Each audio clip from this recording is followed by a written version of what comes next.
Hello everyone, welcome back to the biology knowledge point YouTube channel. मैं Akshay Chopra, lecturer of biology, आपका channel पर स्वागत करता हूं। स्टूडेंट्स, आज के इस लेक्चर में हम पढ़ेंगे chromosomal theory of inheritance. Plus two class का ये टॉपिक है बच्चे, principle of inheritance and variation chapter. Most important topic है आपका ये। यहाँ से एक क्वेश्चन जरूर आपको देखने को मिलेगा एग्जाम्स में। क्रोमोसोमल थ्योरी ऑफ इनहेरिटेंस क्या कहता है, इसके कंसेप्ट, सेलिएंट फीचर, रूल्स, सब कुछ डिटेल में कवर करेंगे आज यहाँ पर। तो ये जो थ्योरी है इसका बेस क्या है, पहले आपको वो समझना पड़ेगा। देखो, जो आपके ग्रेगर मेंडल थे, ठीक है, ग्रेगर मेंडल ने पी प्लांट पे काम किया, ठीक है, और 7 साल उन्होंने अपना एक्सपेरिमेंट किया। 7 साल तक उन्होंने पी प्लांट के ऊपर काम किया और बहुत सारी चीज़ें इन्होंने डिराइव की कि कुछ लॉ होते हैं, law of dominance, law of segregation, law of independent assortment. लेकिन इनका इतना काम होने के बाद भी इनको सक्सेस नहीं मिली। मीन्स इनका जो काम है वो प्रॉपर तरीके से पब्लिकली पब्लिश नहीं हुआ, ठीक है। जब इनकी डेथ हो गई 1900 के अंदर, इनकी डेथ हुई थी 1884 में। उसके बाद जब 1900 में 1900 के अंदर 3 साइंटिस्ट ने ग्रेगर मेंडल के काम को दोबारा से किया। जो इन्होंने एक्सपेरिमेंट लगाए थे पी प्लांट के ऊपर जो काम किया, दोबारा से 1900 के अंदर 3 साइंटिस्ट आते हैं। उन 3 साइंटिस्ट ने इस ग्रेगर मेंडल के काम को दोबारा किया और 1900 में इनके काम को नोबेल प्राइज दिया गया, ठीक है, नोबेल प्राइज दिया गया इनके काम को। कौन थे वो 3 साइंटिस्ट? फर्स्ट साइंटिस्ट है de Vries, Carl Correns and von Tschermak, ठीक है। इन तीनों के आपको नाम याद होने चाहिए। तीनों का जो एरिया है ये हॉलैंड के रहने वाले थे, ये जर्मनी और टीशमार्क ऑस्ट्रेलिया के रहने वाले थे। 1900 में इन तीनों ने इन्हीं के काम को दोबारा से किया और इनको नोबेल प्राइज मिला, क्योंकि जो ग्रेगर मेंडल का जो काम था वो मैथमेटिकली और थियोरेटिकली दोनों तरीके से था। तो इन्होंने उस चीज को प्रूफ करके दिखा दिया और 1900 के अंदर इन्होंने नोबेल प्राइज दिया गया इनको, ठीक है। फिलहाल तो इतना समझना है आपको कि ये जो क्रोमोसोमल थ्योरी ऑफ इनहेरिटेंस में जो बेस है वो ग्रेगर मेंडल ही है। ग्रेगर मेंडल के काम को ही आगे बढ़ाया गया और उसके बाद थ्योरीज दी गई, उस थ्योरी को ही बोल दिया गया है chromosomal theory of inheritance. Got it? इतनी बात समझ में आई आपको? अब आपको ये समझना है जो ये क्रोमोसोमल थ्योरी ऑफ इनहेरिटेंस है, ये थ्योरी किसने दी? जो ये थ्योरी दी है वो आपको पता होना चाहिए।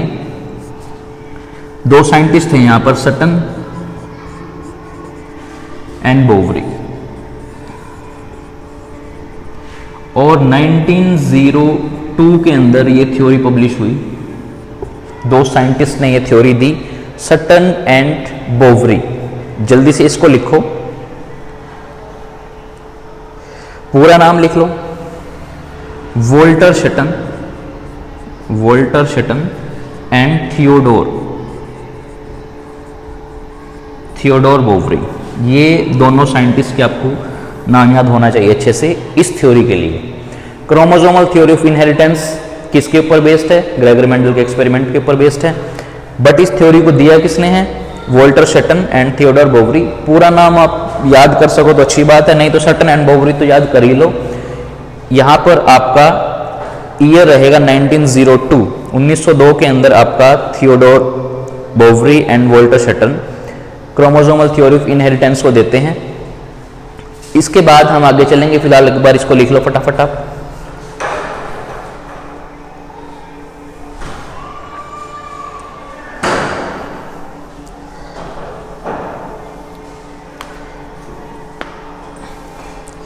हो गया होगा? चलो आगे चलते हैं।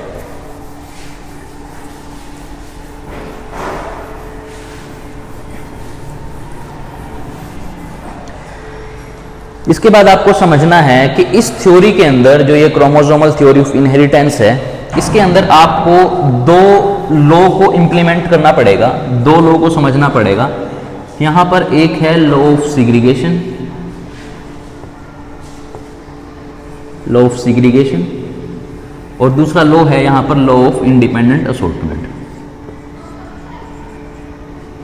Law of independent assortment.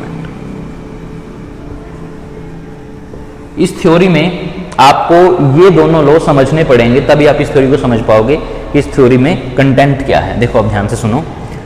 Law of segregation में आपको एक बार मियोसिस को समझना पड़ेगा। अगर आप +2 क्लास के बच्चे हैं तो ये जाहिर सी बात है कि आप +1 क्लास में सेल साइकिल और सेल डिवीजन चैप्टर को पढ़ के आए होंगे। वहां पर आपने सेल साइकिल और सेल डिवीजन के अंदर माइटोसिस और मियोसिस पढ़ा होगा, ठीक है। तो आपको यहां पर मियोसिस समझना है। मियोसिस ये मोस्ट इंपॉर्टेंट पार्ट है आपकी +1 क्लास का, और यहां पर भी इसका बहुत बड़ा रोल है। मियोसिस आपको समझ में आना चाहिए। मियोसिस क्या है, फिलहाल बेसिक मैं बताऊंगा आपको, डिटेल नहीं कराऊंगा, डिटेल लेक्चर अपलोड कर दूंगा मैं इस पे +1 क्लास के चैप्टर के अंदर। फिलहाल यहां पर आपको ये समझना है मियोसिस क्या होता है। मियोसिस एक रिडक्शनल डिवीजन होती है, रिडक्शनल डिवीजन, ठीक है। रिडक्शनल डिवीजन का मतलब क्या है कि एक जो सेल है उसके पास अगर 46 नंबर ऑफ क्रोमोसोम है तो वो 23 पेयर के अंदर 23 जो क्रोमोसोम है उसके अंदर वो कन्वर्ट हो जाएगी और ये हैप्लॉइड हो जाएगी, उसके बाद ये दोबारा से, ठीक है। इसको आप मियोसिस बोलते हो। आपने इसमें क्या किया, आपने इसमें सिग्रीगेट कर दिया है, क्रोमोसोम को अलग अलग कर दिया है। इसी को बोलते हैं लॉ ऑफ सिग्रीगेशन। होता कैसे है वो देखो ध्यान से। आपने सेल साइकिल पढ़ा, उसके अंदर आपको पता है कि ये एम फेज है, ये G1, ये S और ये G2, कुछ ऐसा सीक्वेंस आपने पढ़ा यहां पर। उसके बाद आपको ये पता होना चाहिए कि यहां से लेके यहां तक इसको हम बोलते हैं इंटरफेज, ठीक है, जिसके अंदर आपका सिर्फ कंटेंट ऑफ क्रोमोसोम डबल होता है, ठीक है। मीन्स आपका जो ये क्रोमोसोम था अब ये इस फेज के अंदर आके आपका ये रूप ले लेता है। इसको आप बोलते हैं डुप्लीकेशन या फिर रेप्लिकेशन ऑफ डीएनए, ठीक है।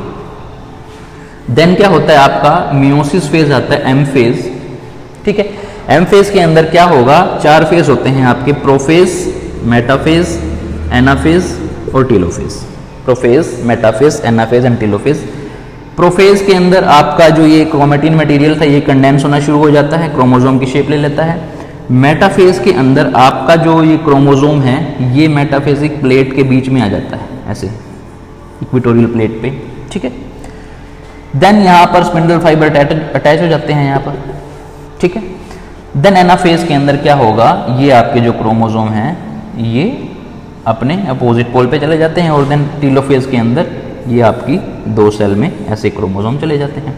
यहाँ पर हुआ क्या है, इन दोनों क्रोमोसोम का सिग्रीगेशन हुआ है, ये दोनों अलग अलग हुए हैं, ठीक है। यहीं से आपको पता चलता है कि लॉ ऑफ सिग्रीगेशन ये कहता है कि आप 2 क्रोमोसोम को सिग्रीगेट कर रहे हैं। क्रोमोसोमल थ्योरी का फर्स्ट कंटेंट है, फर्स्ट कंसेप्ट है law of segregation.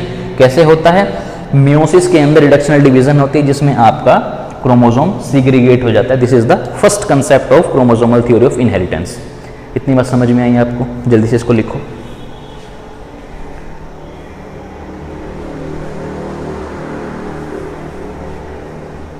Then we move on the law of independent assortment.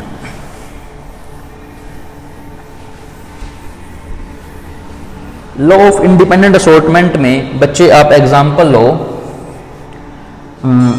Sex chromosome का, ठीक है। आपको पता है कि आपके पास 46 नंबर ऑफ क्रोमोसोम है, जिसमें से आपके 22 जो पेयर हैं वो आपके ऑटोसोम होते हैं, ठीक है, और 1 पेयर जो है वो आपका सेक्स क्रोमोसोम होता है, ठीक है। और इसी के अंदर आप डिसाइड करते हो कि XX है कि XY है, ये आपके दोनों सेक्स क्रोमोसोम होते हैं। Got it. अब यहां से आपको समझना है लॉ ऑफ इंडिपेंडेंट असॉर्टमेंट क्या कहता है, सुनो ध्यान से। अब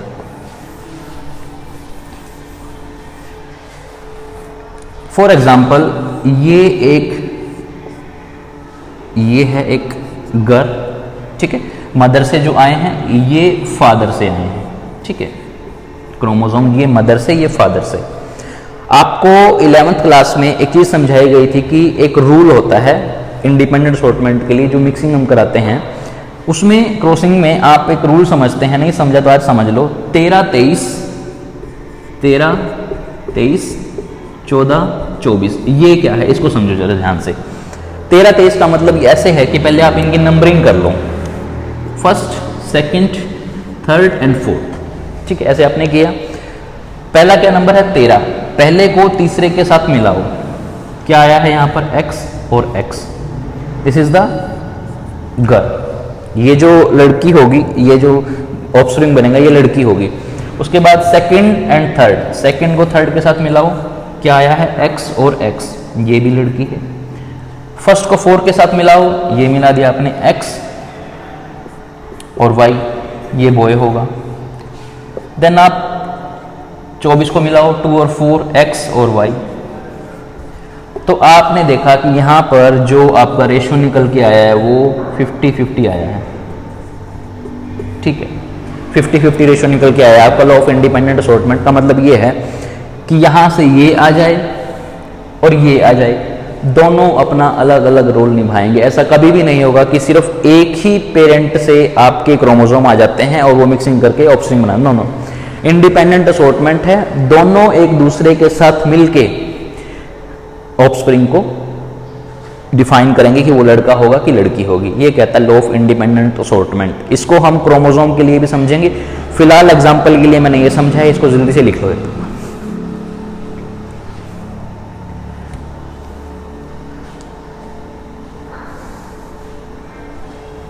हो गया होगा। अब इंडिपेंडेंट असॉर्टमेंट को एक बार आप क्रोमोसोम के साथ भी समझ लो। मान लो ये क्रोमोसोम है, ठीक है, और ये स्मॉल r लिख दिया मैंने, ये कैपिटल R लिख दिया, ठीक है, एक इधर लिखा मैंने, W लिख दिया और कैपिटल W लिख दिया। जब ये एक्सचेंज करते हैं अपने जेनेटिक मटेरियल को तो कुछ ऐसा सीक्वेंस निकल के आता है, यहाँ पर ये R और यहाँ पर ये कैपिटल W, ठीक है, और दूसरी साइड चला जाता है आपका स्मॉल r और स्मॉल w। यहाँ पर क्या हुआ, ये चेंज हो गए लेकिन फिर भी ये एक दूसरे को रिप्रेजेंट कर रहे हैं, इसको बोलते हैं लॉ ऑफ इंडिपेंडेंट असॉर्टमेंट। ये अपने आप को रिप्रेजेंट करेंगे हर जगह। इसको एक बार लिखो, ये नहीं, इसमें दूसरा एग्जांपल और देके समझाता हूँ। एक एग्जांपल और देख लो बेटा, कोई सा तो समझ में आएगा। आपने capital R, capital R, capital Y, capital Y और capital R, small r, small r, small y को मिक्स किया था तो आपके सामने रेशियो आया था capital R, small r, capital Y, small y, ठीक है। अब ये R के साथ ये R भी आएगा, तब भी इसकी शेप राउंड रही थी और इसकी शेप इसका कलर येलो हुआ था, ठीक है। आपने जब ये पूरा एक्सपेरिमेंट किया होगा तो आपने देखा होगा कैपिटल R, स्मॉल y आने के बाद भी ये राउंड ही रही शेप और ये आपका ग्रीन हो गया कलर, ठीक है। अब तो समझ गए हो गए ना, इसीलिए बोलते हैं लॉ ऑफ इंडिपेंडेंट असॉर्टमेंट में क्रोमोसोम जब आपस में लिंकेज करते हैं, कॉम्बिनेशन बनाते हैं तो वहां पर वो अपने आप को रिप्रेजेंट करते हैं, दूसरे के हिसाब से नहीं चलते, इसलिए इसको बोलते हैं लॉ ऑफ इंडिपेंडेंट असॉर्टमेंट। इसको लिखो फटाफट।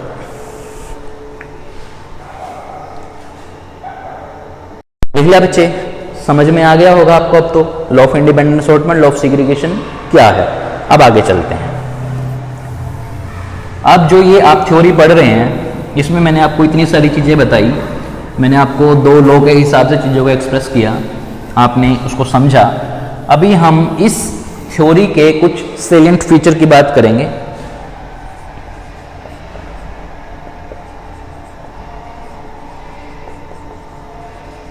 कि जो ये थ्योरी है इसके कुछ फीचर्स हैं वो आपको पता होने चाहिए, कुछ अच्छे अच्छे बेसिक फीचर हैं, वो समझ में आ गया तो पूरी थ्योरी बिल्कुल मक्खन है। सबसे पहला फीचर है यहाँ पर गैमेट्स।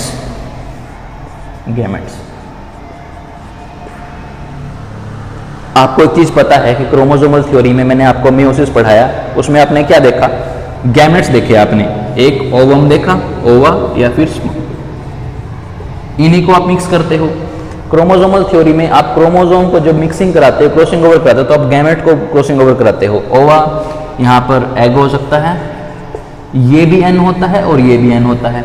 मीन्स आप जब भी क्रोमोसोम को लिंक करते हो तो आप गैमेट्स निकालते हो। जैसे आपने यहाँ से कैपिटल आर से गैमेट निकाला था, कैपिटल आर, कैपिटल वाई से कैपिटल वाई निकाला था, दोनों को मिक्स किया था।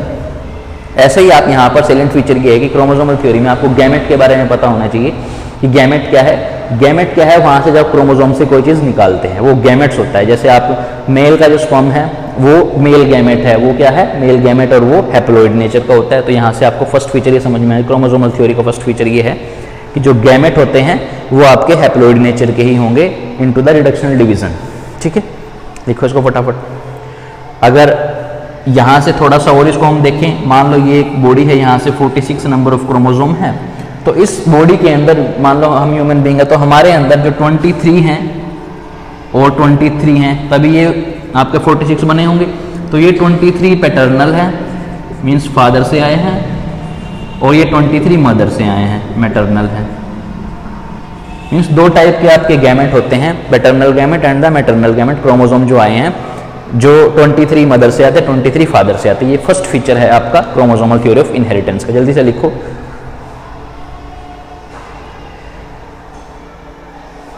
ठीक है, सेकंड फीचर है यहाँ पर स्पर्म एंड ओवा।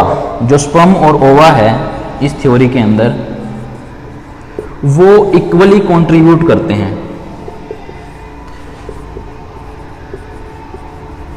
इस थ्योरी के अंदर इक्वली कंट्रीब्यूट करते हैं। मीन्स 23 अगर फादर से आए हैं 23, तो मदर से 23 ही आएंगे, इक्वली होंगे दोनों। ऐसा कभी भी नहीं होगा कि मदर से 22 आ गया और फादर से 24 आ गया। नो, ऑलवेज इक्वल अमाउंट में आपका कंट्रीब्यूशन होगा। किसका? स्पर्म और ओवा का। लिखो इसको फटाफट। हो गया। नेक्स्ट सेलिएंट फीचर है यहाँ पर, जो आपका क्रोमोसोम होता है बच्चे, उसके पास डीएनए होता है। जो आपका क्रोमोसोम है उसके पास डीएनए होता है, और आपका जो न्यूक्लियस है वो कंटेन करता है क्रोमोसोम को। कि जो ये क्रोमोसोम की बात हम कर रहे हैं, ये क्रोमोसोम मिलता कहाँ पर है? ये आपका न्यूक्लियस के अंदर मिलता है। दिस इज अ सेल, ये इसका न्यूक्लियस, और इस न्यूक्लियस के अंदर आपका ये क्रोमोसोम होता है। ठीक है, ये इसका नेक्स्ट फीचर है कि जो आपका क्रोमोसोम है वो लोकेशन क्या है, कहाँ पर प्रेजेंट है, तो आपका न्यूक्लियस के अंदर प्रेजेंट होता है आपका क्रोमोसोम। लिखो उसको फटाफट।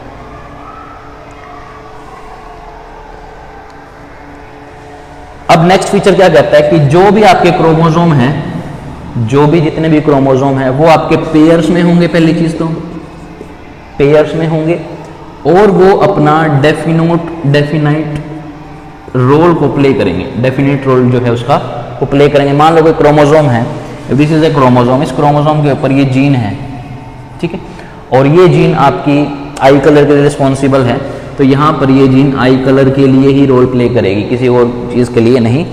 और दूसरा एग्जांपल आप ये समझ सकते हैं कि मान लो ये जो क्रोमोसोम है, ये सेक्स क्रोमोसोम है, ये एक्स वाई क्रोमोसोम है, तो ये यहाँ पर सेक्स क्रोमोसोम की तरह बिहेव करेगा, जो आगे जाके फ्यूचर में कॉम्बिनेशन करेगा, फर्टिलाइजेशन के लिए फ्यूजन कराएगा। तो इसलिए यहाँ पर अलग अलग क्रोमोसोम का अलग अलग रोल है, डेफिनेट रोल है, जो उनको करना वही करेंगे। ठीक है, लिखो उसको फटाफट।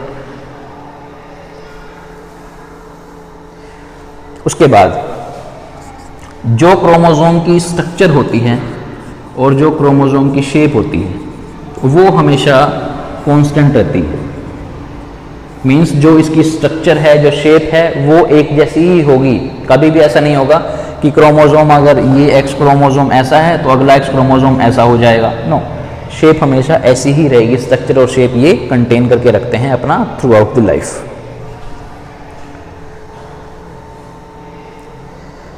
उसके बाद जो आपका क्रोमोसोम और जीन होता है, ठीक है, क्रोमोसोम और जीन ये दोनों हमेशा पेयर में मिलते हैं। ये इसका अगला फीचर है, क्रोमोसोम और जीन हमेशा पेयर्स में मिलेंगे आपको। लिखो उसको फटाफट।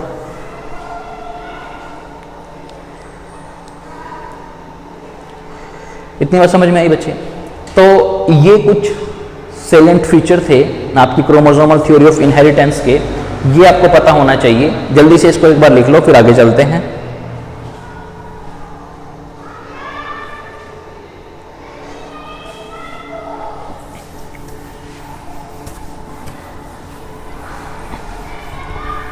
नेक्स्ट इस थ्योरी के अंदर आपको पढ़ना है रूल।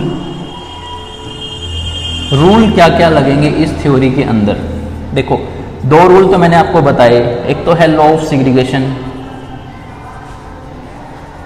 कि आपको सेग्रीगेशन तो करना पड़ेगा हाफ हाफ। दूसरा है law of independent assortment,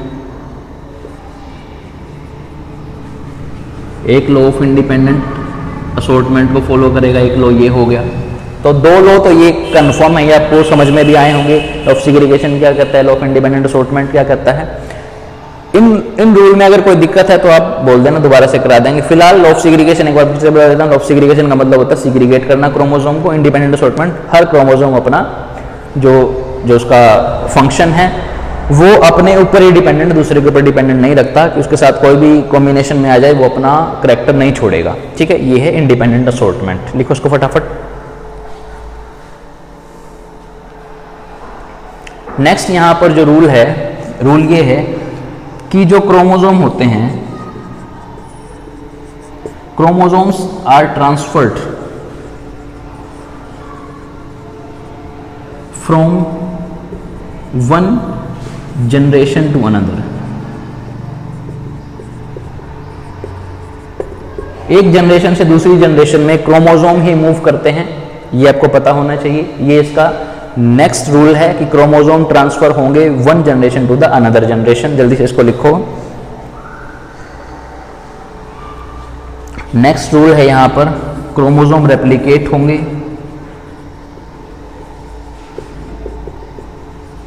chromosome replicate कहां होते हैं आपको पता होगा। ये एक सेल साइकिल है, यहां पर G1 S G2 S phase के अंदर आपका क्रोमोसोम डबल हो जाता है। Chromosome in the sense DNA का जो कंटेंट है वो डबल हो जाता है, क्रोमोसोम रेप्लिकेट करते हैं। नेक्स्ट रूल है यहां पर। नेक्स्ट रूल ये है कि जब आप मियोसिस में होते हो, इन मियोसिस आपका क्रोमोसोम बाईवैलेंट स्ट्रक्चर का हो जाता है, बाईवैलेंट हो जाता है। बाईवैलेंट का मतलब समझते हो, पहले आपका क्रोमोसोम ऐसा था, उसके बाद ये क्रोमोसोम डुप्लीकेट करके रेप्लिकेशन करने के बाद बाईवैलेंट स्ट्रक्चर बनाते हैं, जैसे एक और एक दो, ये दो सिस्टर क्रोमैटिड बन जाते हैं यहाँ पर। इसको बोलते हैं बाईवैलेंट क्रोमोसोम। ये इसका नेक्स्ट रूल है आपकी क्रोमोसोमल थ्योरी ऑफ इनहेरिटेंस का। अगला रूल ये कहता है कि आपका जो क्रोमोसोम है वो सेपरेट हो जाता है इन एनाफेज।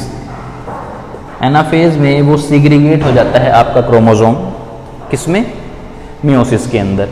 तो ये कुछ रूल्स हैं बच्चे क्रोमोसोमल थ्योरी ऑफ इनहेरिटेंस के, ये आपको पता होने चाहिए। जल्दी से इसको लिखो एक बार फटाफट, फिर आगे चलते हैं।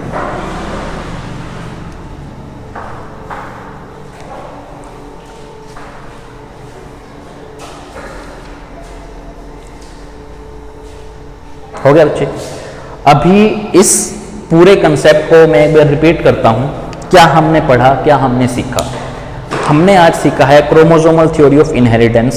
सबसे पहले मैंने आपको ग्रेगर मेंडल का एक्सपेरिमेंट बताया, पी प्लांट के ऊपर उन्होंने काम किया। पी प्लांट के ऊपर जब उन्होंने काम किया तो 7 साल तक वो काम करते रहे, बट उनका काम जो है वो इतना अच्छे से एक्सेप्टेड नहीं हुआ। फिर 1900 में 3 साइंटिस्ट आए हैं, डीवराइस, कोरेंस और शमार्क। उन तीनों ने मेंडल के एक्सपेरिमेंट को दोबारा से किया। 1900 के अंदर उनको नोबेल प्राइज मिला और ये काम पब्लिश हो गया। फिर 2 साइंटिस्ट आते हैं 1902 में, सटन एंड बोवरी। उन्होंने इस सारे काम के ऊपर एक theory the, chromosomal theory of inheritance, जिसका नाम दिया गया। उस थ्योरी में उन्होंने बताया कि जो भी करैक्टर, जो भी चीज़ें ये ट्रांसफर हो रही है वो सब क्रोमोसोम के थ्रू हो रही है। जो भी इनहेरिटेंस आप समझते हैं ना, वो सारा क्रोमोसोम का खेल है। क्रोमोसोम ही आगे चल के चेंज होते हैं, क्रोमोसोम ही आगे जाके इन करैक्टर को एक्सप्रेस करते हैं। तो इसलिए उन्होंने बोल दिया क्रोमोसोमल थ्योरी ऑफ इनहेरिटेंस। उसके बाद मैंने आपको बताया यहाँ पर 2 आपको समझने, law of segregation, law of independent assortment. Law of segregation में आपको मैंने बताया, मियोसिस का एग्जांपल देके मैंने बताया, मेटाफेज, एनाफेज, टेलोफेज। मेटाफेज में इक्वेटोरियल प्लेट पे आ जाएंगे, एनाफेज में वो सिग्रीगेट हो जाते हैं। उसके बाद वो अलग अलग कैरेक्टर अपने शो करेंगे, 23 पेयर्स उधर, 23 पेयर्स इधर, वो हैप्लॉइड नेचर के हो जाते हैं। देन मैंने आपको अभी ये रूल्स बताए हैं, law of segregation, law of independent assortment, chromosomal, और ये सब मैंने आपको भी बताया। इसके बाद अभी हम इसको एनसीईआरटी के साथ भी देखेंगे। एनसीईआरटी में एक डायग्राम है, उस डायग्राम को हम अच्छे से देखेंगे, उसमें क्या आपको समझ में आना चाहिए वो मैं आपको बताऊंगा इसी वीडियो में। आपको इतना समझ में आया? अगर इसमें कोई डाउट है तो आप बोल देना। इसके बाद हम एनसीईआरटी के डायग्राम को भी एक बार देखते हैं, एनसीईआरटी का डायग्राम क्या कहते हैं। तो चलो एनसीईआरटी के डायग्राम को एक बार रीड करते हैं कि उस डायग्राम में क्या बताया गया है। ठीक,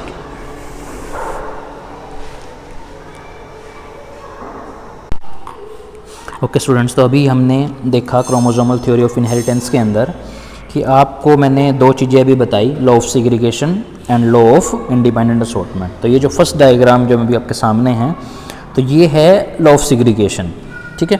तो इसमें क्या हो रहा है आप ध्यान से देखो, इसमें G1 G2 फेज़ ये आपका इंटरफेज़ है।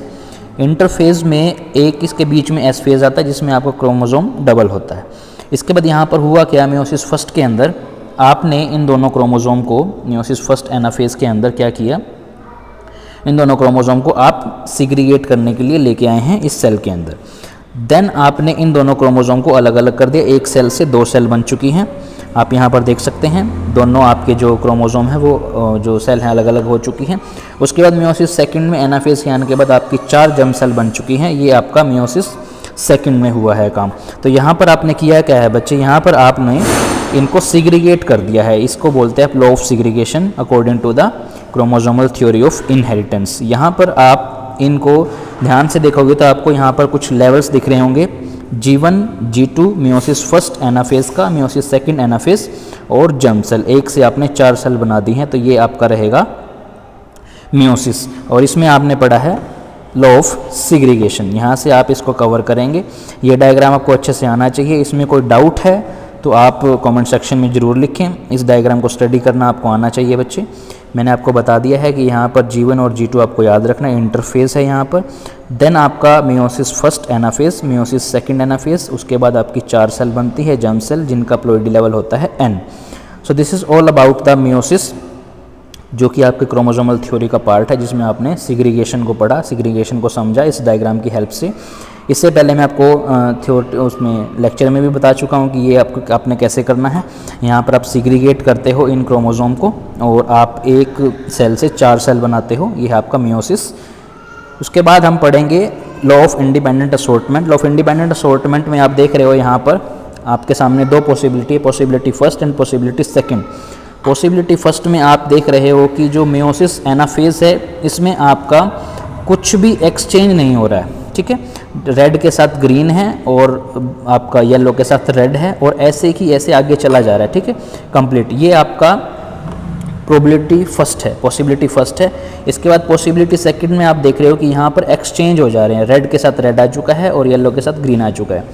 अब इसमें आप ध्यान से ये देखोगे कि अगर ये एक्सचेंज हो भी रहे हैं फिर भी आपका जो क्रोमोसोम है उसके ऊपर कोई इफेक्ट नहीं पड़ रहा है, उसको अपना करैक्टर छोड़ नहीं रहा है। इसी को हम बोलते हैं इंडिपेंडेंट असॉर्टमेंट, कि अगर कोई पार्ट, कोई जीन एक्सचेंज हो भी जाती है तो दूसरी जीन अपना करैक्टर नहीं छोड़ेगी, वो अपने करैक्टर को पकड़ के रखती है, ठीक है।